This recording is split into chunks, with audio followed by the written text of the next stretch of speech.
tiger on the Mekong? Commentary. Vietnam, a nation that still languishes under the thumb of a government with an avowed communist ideology, intends to become Asia's next tiger economy.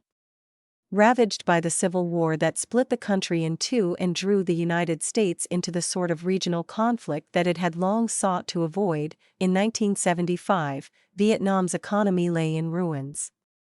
Infrastructure was destroyed, agricultural output collapsed, and a state-controlled system struggled to feed its people.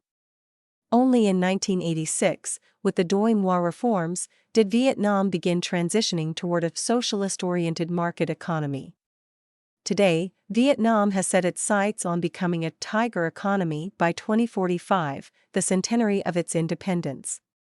Authorities envision moving from low-cost manufacturing to high-income innovation, targeting areas like semiconductors, AI, renewables, and financial services.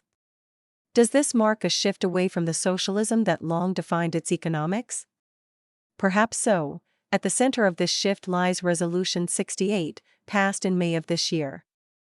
Resolution 68 declares, in a way seemingly paradoxical to the governing ethos of the state, that private enterprise is the most important force in driving growth.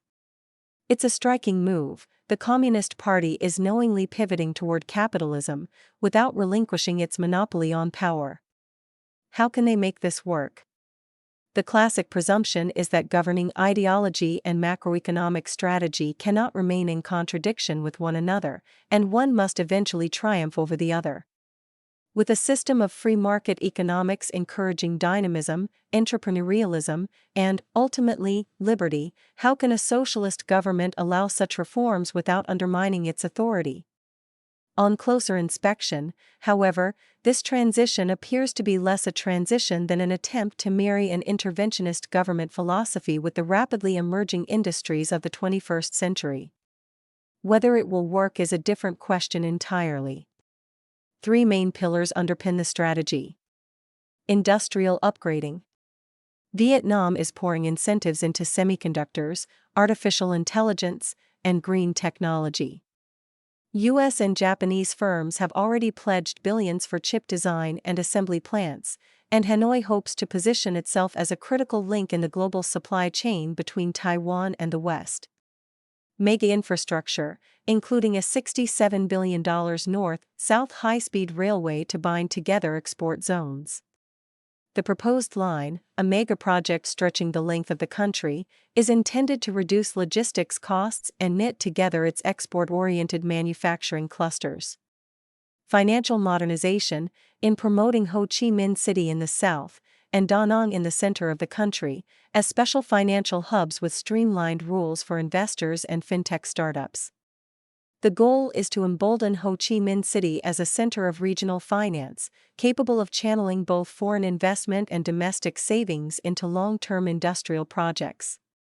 Vietnam's approach is a rare, perhaps impossible fusion, a late-stage, one-party state of avowedly socialist principles, embracing private enterprise as its leading growth engine. Unlike the original East Asian tigers, or China's grand power model, Vietnam is pursuing a tiger strategy under one-party rule.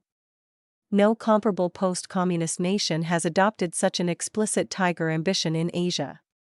Laos and Cambodia remain small and institutionally fragile, keeping socialist economics to the basics, while China's path is about great power capacity, seeking to leverage its economic might to support its global power ambitions, and not truly nimble tiger dynamism. Vietnam stands alone. At least, in Asia, it does. Europe, on the other hand, offers several instructive parallels, though with limited applicability, largely because the Baltic tigers were post-communist nations.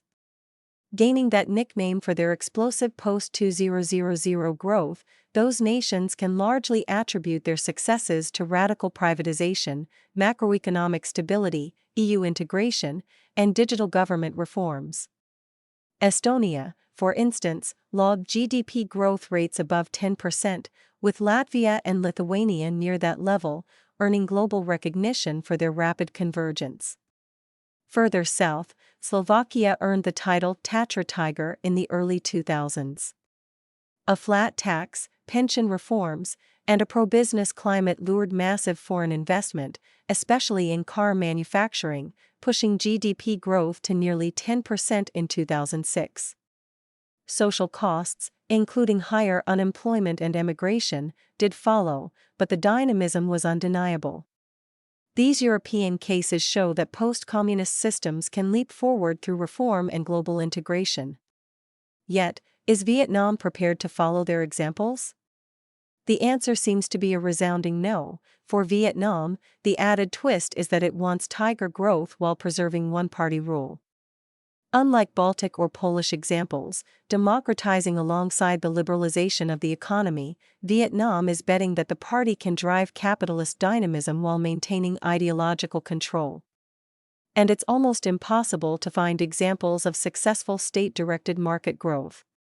Vietnam's growth strategy remains hampered by heavy state involvement and distortions. The U.S. still classifies it as a non-market economy, exposing exports to higher tariffs, while state-owned enterprises continue to dominate key industries. This reliance on state-owned enterprises risks entrenching inefficiency and cronyism rather than fostering the open competition that characterizes free market capitalism. Its leaders are wagering that revolution-born institutions can recalibrate to global capitalism without surrendering political power. Can they pull it off? From the Foundation for Economic Education.